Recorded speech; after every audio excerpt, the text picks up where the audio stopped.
नमस्कार। इस वीडियो में हम बात करेंगे कि वर्ग आकार या जिसको चतुरस्र या स्क्वायर शेप भी कह देते हैं, वास्तुशास्त्र में सबसे शुभ तो है ही, लेकिन क्यों ये सबसे शुभ है, तो इसके बारे में डिटेल में हम चर्चा करने वाले हैं इस वीडियो में।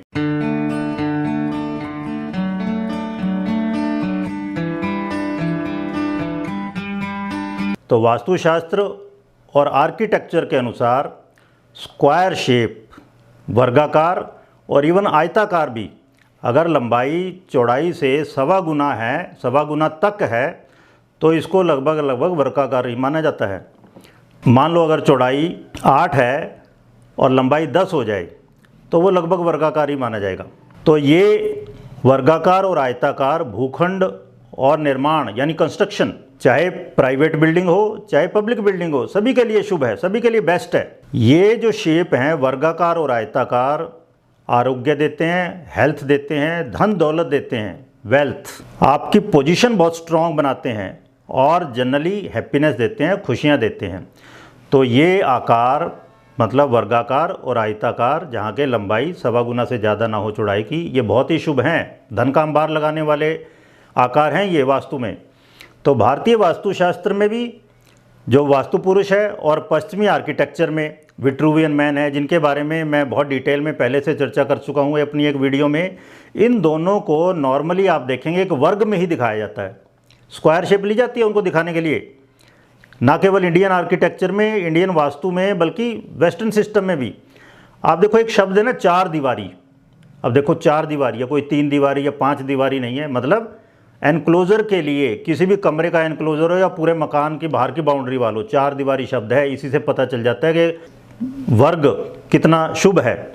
तो एनक्लोजर के लिए 4 दीवारी का प्रयोग किया जाता है। ब्रह्मा जी के 4 मुख, उसके बारे में मैं एक वीडियो पोस्ट कर चुका हूँ।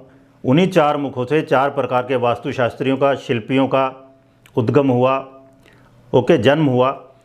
तो वर्ग का आकार, चतुरस्र आकार सबसे शुभ है आर्किटेक्चर पॉइंट ऑफ व्यू से भी। यहाँ मैं जो क्राइटेरिया लूँगा आर्किटेक्चर में, बिल्डिंग साइंस में, ह्यूमन साइकोलॉजी के हिसाब से, इकोनॉमी यानी कम खर्ची, और लॉज ऑफ नेचर, प्रकृति के नियम, इन सब के सॉलिड प्रिंसिपल्स पर आधारित करके मैं यहाँ बताने वाला हूँ कि स्क्वायर शेप बेस्ट क्यों हैं। तो सबसे पहला जो क्राइटेरिया है, लॉजिक है, वो है कम परिधि, लीस्ट पेरीमीटर है इसका, या लेसर पेरीमीटर है। कैसे आप समझिए, ऐसे समझिए आप 100 स्क्वायर मीटर का एक प्लॉट है, 10 बाई 10, 10 बाई 10 का 100 स्क्वायर मीटर का प्लॉट हो गया। तो उसका पेरीमीटर क्या होगा? मान लो आपने प्लॉट खरीद लिया और उसकी आपने बाउंड्री वॉल बनवानी है, तो बाउंड्री वॉल कितनी बनवानी पड़ेगी अब आपको? केवल 40 मीटर। अब यही प्लॉट अगर 25 बाई 4 का हो, अभी भी 100 स्क्वायर मीटर है, लेकिन अब इसकी बाउंड्री कितनी बनवानी पड़ेगी?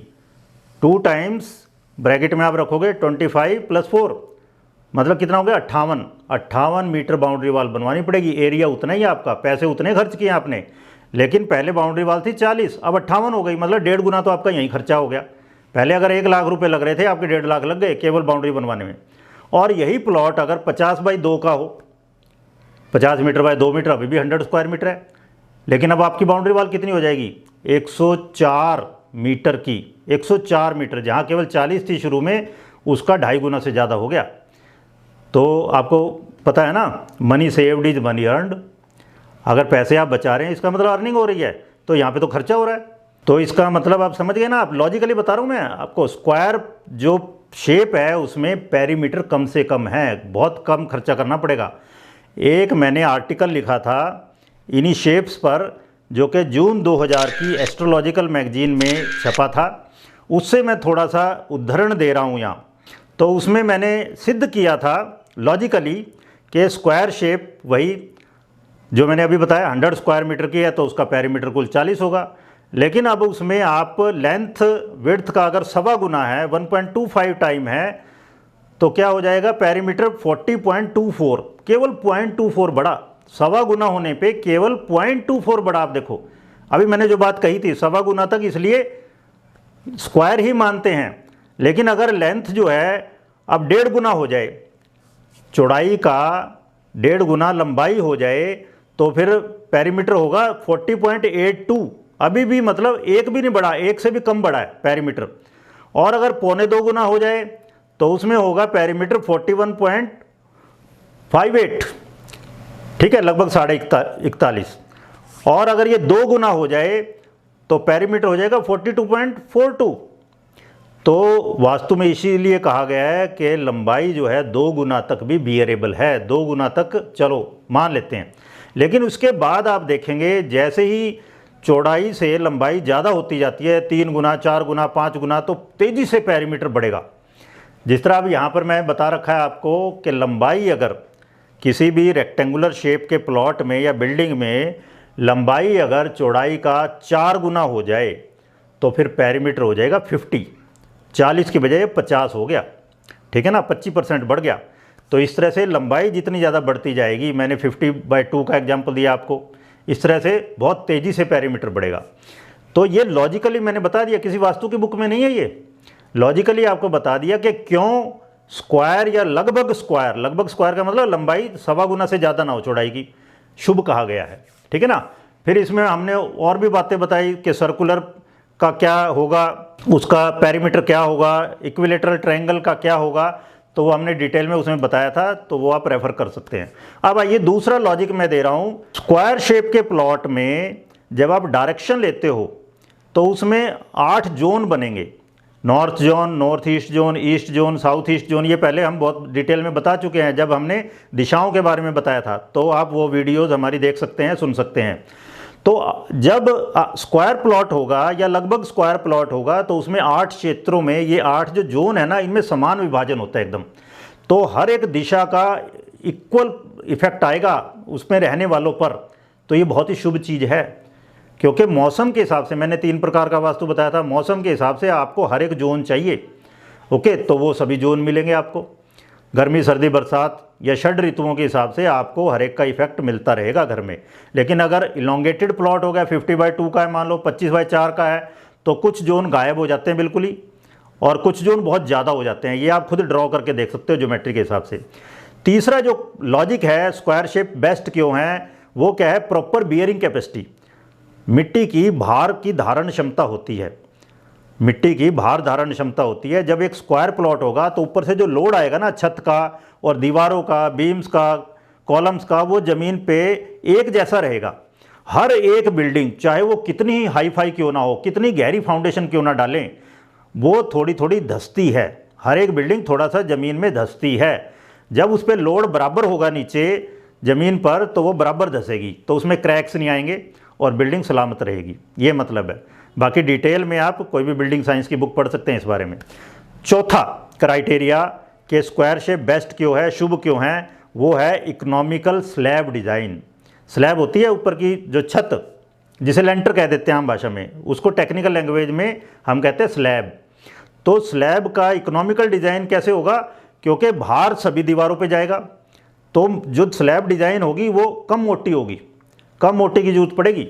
अगर लंबी दीवारें हों 2 गुना से ज़्यादा, आप ऐसे समझो चौड़ाई जितनी है, लंबाई अगर उससे 2 गुना से ज़्यादा हो, तो सिविल इंजीनियरिंग में, आर्किटेक्चर में जो डिज़ाइन किया जाता है ना, वो ये मान के किया जाता है कि लंबी दीवारों पर ही लोड आएगा सारा, छोटी दीवारों पे लोड नहीं आता।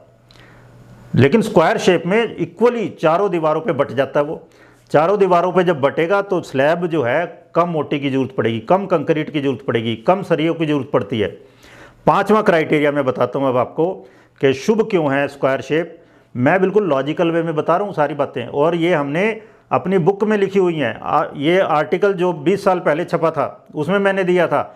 हमारी बुक आप पढ़ सकते हो इसके बारे में डिटेल में, अगर जानना है, vastu the art and science of living, ये बुक आप पढ़ सकते हैं। ये हिंदी इंग्लिश दोनों में अवेलेबल है, इसका लिंक हम दे रहे हैं आपको। तो 5वां क्राइटेरिया प्रेडिक्टेबल बिहेवियर। जब स्क्वायर शेप होती है, स्क्वायर शेप की बिल्डिंग होगी, तो उसका बिहेवियर वो क्या होगा, मतलब भूचाल आ गया, उसके ऊपर लोड डालेंगे, अंधड़ आ गया, तूफान आ गया, तो वो किस तरह से बिहेव करेगी जब हम डिज़ाइन करते हैं इसको। ओके, सिविल इंजीनियरिंग में इसको डिज़ाइन किया जाता है पूरी बिल्डिंग को, तो इसका जो बिहेवियर है वो प्रेडिक्ट किया जा सकता है कि किस तरह से बिहेव करेगी। लेकिन हैप्पजार्ड शेप की बिल्डिंग अगर होती हैं उसको प्रेडिक्ट नहीं कर सकते, आसान नहीं है, ठीक है ना। जिस तरह भगवान राम है ना, उनको हम कहते हैं कि मर्यादा पुरुषोत्तम है, उनके बारे में प्रेडिक्ट किया जा सकता है। तो इसी तरह स्क्वायर शेप की बिल्डिंग वो प्रेडिक्टेबल होती है, उसका बिहेवियर प्रेडिक्टेबल होता है। तो ये बहुत बढ़िया है, आगे से पता चल जाएगा हमें, पहले से पता चल जाएगा क्या क्या होने वाला है। फिर आइए छठा क्राइटेरिया है अर्थक्वेक रेजिस्टेंट होती है, ये भूकंप प्रतिरोधकता होती है सबसे ज़्यादा स्क्वायर बिल्डिंग। और अगर इसकी हाइट भी सेम हो तो ये क्यूबॉइड हो जाती है, क्यूबिकल बिल्डिंग, मतलब लेंथ विड्थ हाइट सभी सेम, तो ये बहुत ही ज़्यादा स्ट्रॉन्ग हो गई। अर्थक्वेक आते रहे तो कुछ इस पर फर्क नहीं पड़ने वाला ज़्यादा। तो जितनी ज़्यादा स्क्वायरिश बिल्डिंग होगी उतना ही ज़्यादा अर्थक्वेक रेजिस्टेंट होगी। जो हाई राइज बिल्डिंग आजकल बनाई जा रही है, आपको पता है ना, सबसे ज़्यादा ऊपर वाला जो माला है ना वो सबसे खतरे में होता है, क्योंकि बिल्डिंग जो है इस तरह से झूलती है, ऐसे झूलती है जब अर्थक्वेक आता है, मतलब जो लेटरल मूवमेंट है सबसे ऊपर वाले माले का सबसे ज़्यादा है और नीचे वाले का सबसे कम। तो स्क्वायर बिल्डिंग अर्थक्वेक रेजिस्टेंट होती है। फिर आइए seventh criteria economical space management. जब स्क्वायरिश बिल्डिंग होगी अंदर का जो स्पेस है वो ढंग से मैनेज कर सकते हैं, क्योंकि हमारे सारे के सारा फर्नीचर आप देखो, चाहे ये मेरे सामने टेबल रखी है या हमारा बेड है, वो लगभग स्क्वायरिश है। या टेबल ज़्यादा से ज़्यादा क्या होगी 2x4 की, बेड क्या होगा 3x6 का, या फिर डबल बेड है 6x6 का, वही है, 1-2 की रेशियो से ज़्यादा है ही नहीं जनरली। तो आप आराम से बिल्डिंग जो है आपका अंदर का स्पेस है उसको अरेंज कर सकते हैं। इकोनॉमिकल स्पेस डिज़ाइन हो गया, लेकिन तिकोना प्लॉट है, जिस तरह पुरानी वाली संसद भवन हमारी एग्जिस्टिंग संसद भवन है, तिकोना प्लॉट है, उसमें सर्कुलर बना दी बिल्डिंग। सर्कुलर बनाने से क्या हुआ, तीनों तरफ जगह खाली बच गई। अब आप त्रिकोणाकार जो प्लॉट है उसमें स्क्वायर बिल्डिंग बना लो या सर्कुलर बना लो, सब तरफ जगह खाली बच जाएगी, वो काम ही नहीं आएगी। जिस तरह दिल्ली में प्लेयर्स बिल्डिंग है दिल्ली गवर्नमेंट की, उसमें आप जाके देखो किस तरह कोने कटे हुए हैं, हर एक मिनिस्टर के रूम में कोने कटे हुए हैं। 8वां क्राइटेरिया जो है वो ये है harmonious relation with human body.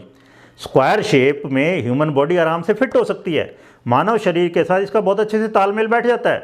जिस तरह वास्तु पुरुष को स्क्वायर शेप में फिट करके दिखाया हुआ है, फिर विट्रूवियन मैन में भी स्क्वायर के साथ सर्कुलर में भी दिखा रखा है उसने, लेकिन स्क्वायर शेप सबसे पहले है। तो स्क्वायर शेप के साथ हमारी बॉडी इजीली एडजस्ट हो जाती है। जब हम खड़े हों और हाथों को फैलाएं तो स्क्वायर शेप में बॉडी को फिट कर सकते हैं, और वास्तु पुरुष को फिट करके दिखा रखा है उसमें स्क्वायर शेप में। 9वां जो क्राइटेरिया है वो है इकोनॉमिकल एंड सॉलिड कंस्ट्रक्शन। तो इकोनॉमिकल कंस्ट्रक्शन होता है जब स्क्वायरिश करोगे, पहले मैंने बता दिया पेरीमीटर के क्राइटेरिया से बता दिया, पहले तो पेरीमीटर में ही इकोनॉमिकल, फिर मैंने बताया स्लैब डिजाइन करेंगे वो भी इकोनॉमिकल पड़ेगी।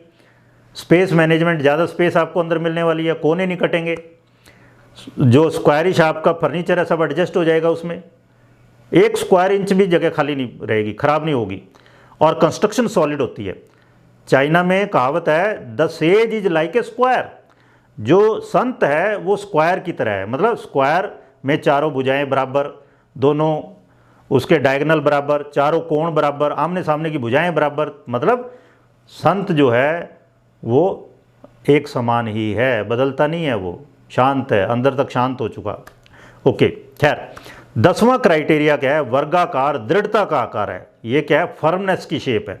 ओके, जिस तरह ब्रह्मा जी के 4 मुख कहे गए ना, चारों से फिर निर्माण कार्य शुरू हुए। ओके, तो प्रेडिक्टेबल है, ये दृढ़ता का आकार है, जमी रहती है, दृढ़ रहती है, पीढ़ी दर पीढ़ी वो मकान चलता रहेगा, जो कि स्क्वायर है। लेकिन इसके विपरीत गोलाकार में क्या होता है, गोलाकार में बेशक पेरीमीटर और कम हो जाता है, ओके, लेकिन असमंजस बना रहता है। जिस तरह अब जो संसद भवन है एग्जिस्टिंग जो अंग्रेजों ने बनाई थी, सर्कुलर है, उसमें दिशाओं का पता ही नहीं चलता। तो आप देखो भारत का जो संविधान है उसमें 100 से ज़्यादा संवैधानिक संशोधन हो चुके हैं, 100 से ज़्यादा। और कुछ तो संवैधानिक संशोधन इतने बड़े हैं, 42वां और 44वां खासकर, जो कि अमेरिका के संविधान से भी बड़े हैं, और फिर भी हमें दिशा नहीं मिल पा रही। तो सर्कल जो है ना वो शेप ऑफ डायलेमा कही गई है, भ्रम की स्थिति रहती है, और मृत्यु का आकार कहा जाता है सर्कुलर शेप। तो अंडा जिस तरह है, अंडे में से बच्चा नहीं निकला अभी, तो अंदर है बस, तो सर्कुलर शेप का है, सेसेशन बंद। जिस तरह 100 नहीं देते हम किसी को, दक्षिणा में देना है तो 101 देते हैं, शगुन डालना 101, मतलब थोड़ा बढ़ा के, एंड में जो 0 है उतना अच्छा नहीं माना जाता हमारे यहाँ। खैर, अब आइए हमेशा की तरह आज की वास्तु टिप। आज की वास्तु टिप यही है, वर्गाकार प्लॉट हो, वर्गाकार घर है, कमरे हैं, ये जीवन में चारों फलों को देने वाले होते हैं। और चार फल क्या कहे हैं? धर्म, अर्थ, काम और मोक्ष। तो ये चारों फल मतलब सुख, शांति, समृद्धि, धन, दौलत, वट एवर यू वॉन्ट, ये सभी आपको देंगे। अगली वीडियो में मैं नियमित और अनियमित आकारों के बारे में, मतलब रेगुलर शेप्स और इरेगुलर शेप्स के बारे में बताने वाला हूं, और इनकी वास्तु में उपयोगिता क्या है, इस सब के बारे में मैं अगली वीडियो में बात करूंगा। धन्यवाद। आप सभी स्वस्थ रहें।